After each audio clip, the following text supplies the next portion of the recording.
Good evening, connoisseurs of the elite lifestyle, guardians of the truth, and welcome back to the only channel that dares to look behind the velvet ropes of stardom when the lights go out.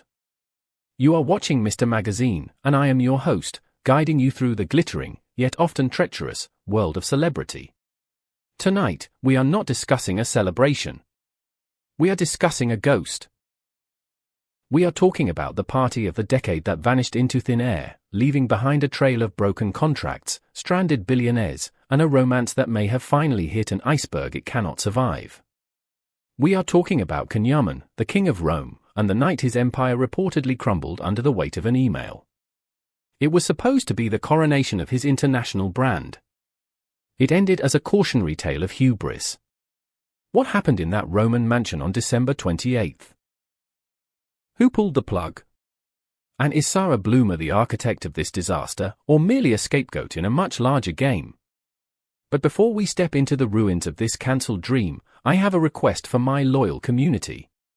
If you value journalism that digs deeper than the press release, please destroy that subscribe button and activate the notification bell.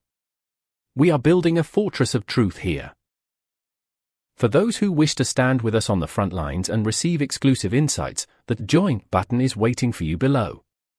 Your membership keeps the lights on, even when Yamans go out. Now, pour yourself a stiff drink. We need to talk about the silence in Rome.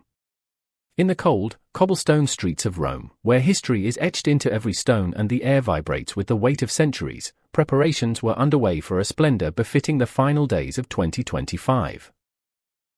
The Eternal City, usually a place of ancient reverence, was buzzing with a distinctly modern electricity. The lights were strung across the Via Condotti like diamond necklaces. Invitations, printed on heavy cardstock with gold leaf embossing, had arrived for select guests weeks in advance. The DJ booth, a monolithic structure of sound and light, was ready for the final rehearsal. Yaman's New Year's Eve show, planned for his official residency in Rome, had been marked in red ink as one of the must-see nights on the global entertainment calendar. It was not merely a party, it was to be the apotheosis of his integration into Italian high society, a bridge between his Turkish roots and his European conquest. The guest list was a closely guarded state secret, rumored to include fashion moguls, cinematic icons, and the aristocracy of the Mediterranean. For weeks, the machinery of luxury had been turning. Catering companies were prepping menus involving truffles flown in from Alba, security firms were mapping out perimeters to ensure total privacy, and branding teams were finalizing the optics of a night designed to launch Yaman into 2026 as a global titan. But empires, as Rome knows too well, can fall in a day. In this case, it took only seconds. On Sunday, December 28th, a day when the city was sleepy with the post-Christmas lull, a simple email arrived in the inboxes of the core organizing team. It did not contain a subject line of celebration. It contained a death sentence for the event. The brief but shocking message announced that the gala was postponed indefinitely due to force majeure. Force majeure, a legal term usually reserved for earthquakes, wars, or acts of God. But there was no earthquake in Rome that day. The ground did not shake, but the foundations of Yaman's world certainly did. Within hours, the dominoes began to fall with terrifying speed. Catering companies, holding thousands of euros in perishable inventory, withdrew their staff. Private security contracts, signed and sealed, were suspended. Technical crews, who were in the middle of sound checks, packed up their equipment and left the rehearsal area in stunned silence. The mansion, which hours earlier had been a hive of anticipation, became a mausoleum. The first phrase circulating behind the scenes, whispered by production assistants and shouted by furious vendors, was, "This isn't just a cancellation, it's a crisis." The phrase that swept through Roman society like a cold wind was, "A party that died before it was born." The timing could not have been more catastrophic. The cancellation came at the absolute zenith of preparations.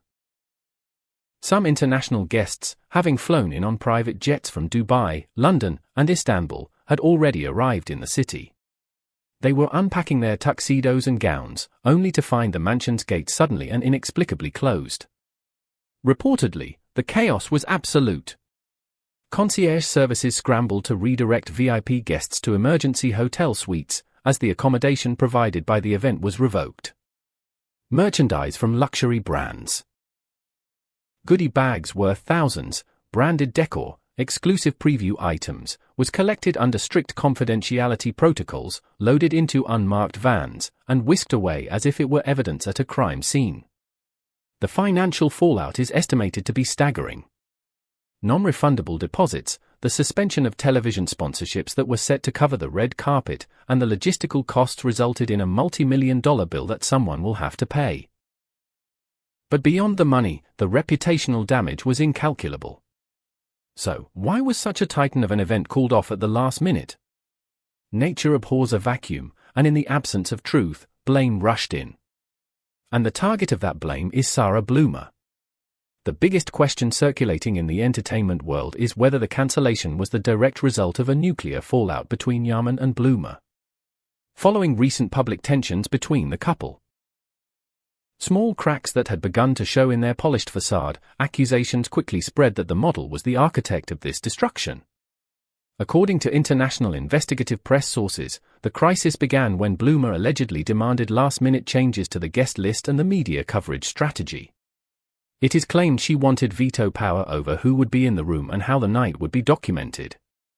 The fact that Yaman's strategic team, men and women paid to protect his brand, distanced themselves from these demands further intensified the friction. According to leaked information from a terrified sound technician, the argument reached its peak during the final rehearsal. It is alleged that the celebrity DJ, a key component of the night's energy, felt he would be used as a branding tool during the gala rather than an artist. The rumors suggest Bluma interfered with the creative direction, demanding the music and the flow of the night serve a specific narrative that clashed with the original vision. The DJ, feeling compromised, reportedly packed up his equipment and left the venue with his entire team. At that moment, the fate of the evening was sealed. You cannot have a party without music, and you cannot have a gala without a soul. I have to pause this investigation to ask you, the jury of public opinion. Do you believe a partner has the right to interfere in a professional event, or should business and pleasure remain separate? Is Sara Bluma being scapegoated, or did she overstep? I want to read your verdicts in the comments below. And if this deep dive into the business of heartbreak is resonating with you, please consider hitting the join button. Your support allows us to tell these complex stories. The accusations do not end with a walkout. The rabbit hole goes deeper. Rumors, based on sources close to the model's camp, suggest that Bluma issued a harsh ultimatum after discovering secret advertising commitments Yaman had made without her prior knowledge. Did Yaman pledge their relationship as a marketing asset to a sponsor? Did he promise an exclusive couple's appearance to a brand that Bluma had not approved? On the other hand, sources loyal to Yaman argue the opposite. The cancellation is said to be a protest by the model against certain conditions imposed by the actor's Turkish talent agency. It is a war of narratives. Is she the villain controlling him, or the victim standing up for her autonomy against a corporate machine? Amid all these screaming accusations, the loudest sound is Yaman's profound silence. Sources close to the organization suggest that the actor has effectively withdrawn from public life. He has not issued an apology. He has not made a statement to reassure his business partners. He has simply vanished. This silence fuels the darkest theories. Media analysts warn that this cancellation could be a prelude to a likely official separation announcement in early January. The term termination clause is being whispered, a contractual stipulation that might govern how their relationship ends publicly.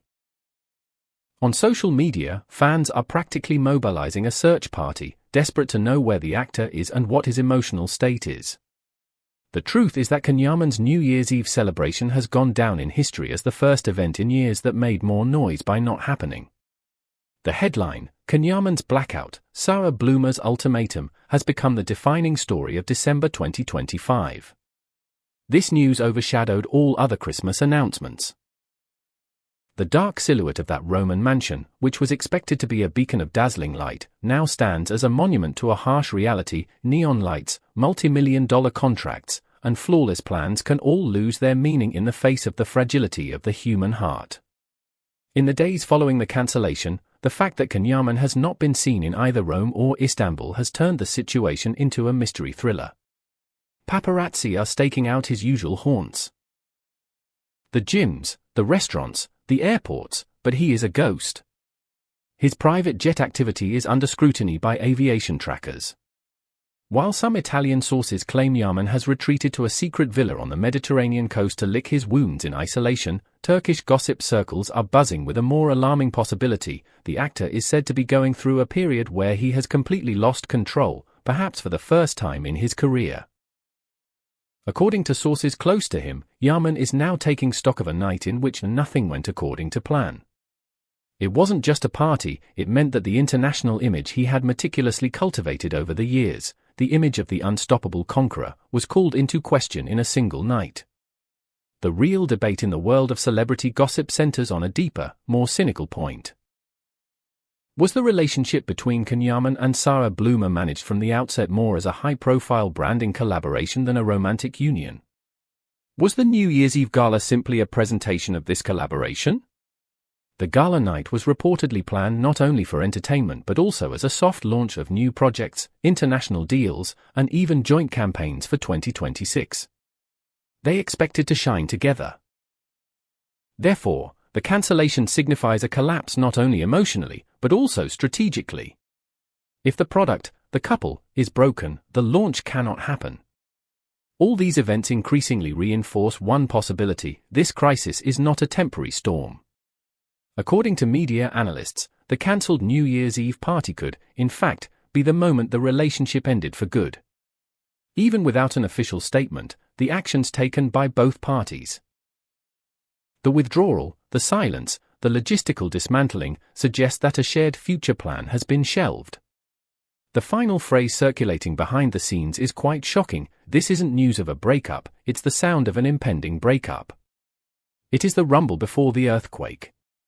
As the curtain falls on 2025, the mansion in Rome remains shrouded in darkness. It is unknown when the lights will return or who will walk through that door next. We only know this. A New Year's Eve planned for months, with millions spent, and expected to be a fairy tale, ended with one of the harshest realities in the world of celebrity. This story will be remembered not only as a cancellation, but as the story of a relationship built on fame, power, and crumbling trust. And everyone awaits the answer to the same question: when Yaman breaks his silence, will the true face of this dark night be revealed? Before you go, I need to know your thoughts. Do you think Yaman can recover his brand from this disaster? Let me know in the comments. And remember, if you enjoyed this detailed breakdown of the mystery in Rome, the best way to support Mr. Magazine is to click that join button. It gives you a special badge, priority in comments, and helps us keep the truth alive. Don't forget to like, subscribe, and share this video with your fellow drama enthusiasts. Until the next headline breaks, keep your eyes open and your heart guarded. This is Mr. Magazine, signing off.